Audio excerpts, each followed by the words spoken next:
Hi everyone. So இன்றைக்கி நம்ம பார்க்க போகிற டாபிக் வேன் ஆர்க்கிள் மெத்தட். இந்த மெத்தட் எனக்கு ரெண்டு மெட்டல்ஸை பியூரிஃபை பண்ணுறதுக்கு ஹெல்ப் பண்ணும். ஒன்று டைட்டானியம், இன்னொன்று எனக்கு ஜிர்கோனியம். ஓகே, இது நம்ம எதுக்கு கீழே பார்க்க போகிறோம் அப்படின்னா சேம் ஃபர்ஸ்ட் சாப்டர் மெட்டலர்ஜி அதில் வேப்பர் ஃபேஸ் மெத்தடோட செகண்ட் எக்ஸாம்பிள் தான் அது. First example Mond's process plus vapour phase மெத்தட்னா என்ன அப்படின்றதுக்கும் ஆல்ரெடி நான் வீடியோஸ் அப்லோட் பண்ணியிருக்கேன். ஸோ அந்த ரெண்டு வீடியோஸையும் பார்த்துட்டு அதுக்கப்புறம் இந்த செகண்ட் எக்ஸாம்பிளான வேன் ஆர்க்கிள் மெத்தடுக்கு வாங்க. ஓகே, ஸோ ஈக்குவேஷன்ஸ் பார்த்துடலாம். ஸோ நம்மளோட மெட்டல் டைட்டானியம், இதோடக்கு நான் சூட்டபிள் ரியேஜெண்ட்டாக போடுறது அயோடின்னு எடுத்துக்கிறேன். ஸோ ஃபர்ஸ்ட் நான் அப்ளை பண்ண போகிற டெம்பரேச்சர் 550 கெல்வின். ஸோ இந்த ரெண்டையும் சேர்த்து நம்ம அப்படியே கம்பைன் பண்ணி எழுத போகிறோம். ஸோ டைட்டானியம், அயோடின் மொத்தம் எனக்கு 4 இருக்குது, 2 × 2 எனக்கு 4.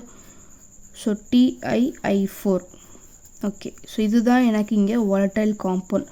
வாலடைல் அப்படின்னா ஈஸிலி வேப்பரைசிங் அப்படின்னு அர்த்தம். ஈஸியாக எனக்கு அந்த காம்பவுண்ட் எனக்கு ஒரு வேப்பர் காம்பவுண்டாக மாறிடும்.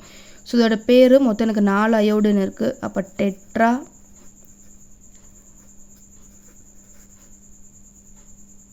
ஐன்றது எனக்கு ஒரு நியூட்ரல் லிகாண்டு. அப்போ டெட்ரா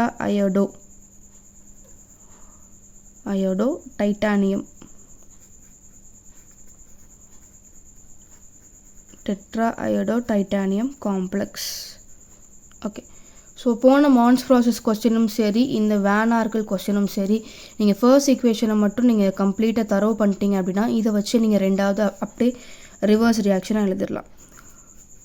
ஸோ TiI4 இதோட அப்படியே ரிவர்ஸ் தான் எனக்கு இந்த second equation plus 2I2.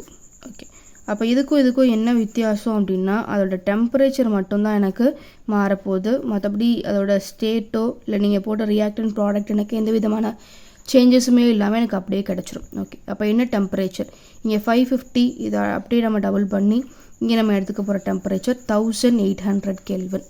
Okay, so அதில் ஃபர்ஸ்ட் ஈக்குவேஷன் மட்டும் நல்லா படிச்சிருங்க, அதை வச்சு நம்ம இங்கே செகண்ட் ஈக்குவேஷன் எழுதி முடிச்சிடலாம். ஓகே, ஸோ இந்த கொஸ்டின் உங்கள் எல்லாருக்குமே புரிஞ்சுக்குன்னு நினைக்கிறேன். கண்டிப்பாக இதுக்கு முன்னாடி நான் சொன்ன மாதிரியே வேப்பர் ஃபேஸ் மெத்தடையும் மான்ஸ் ப்ராசஸையும் சேர்த்து பாருங்கள். அப்படின்னா தான் இந்த டாபிக் நமக்கு கம்ப்ளீட்டாக முடிஞ்ச மாதிரி இருக்கும். ஓகே, ஸோ உங்களோட ஃப்ரெண்ட்ஸுக்கும் இதை ஷேர் பண்ணுங்கள். இதே மாதிரி நிறைய டாபிக்ஸ் லேர்ன் பண்ணிக்கிறதுக்கு நம்ம சேனலை சப்ஸ்கிரைப் பண்ணிக்கோங்க. தேங்க்யூ.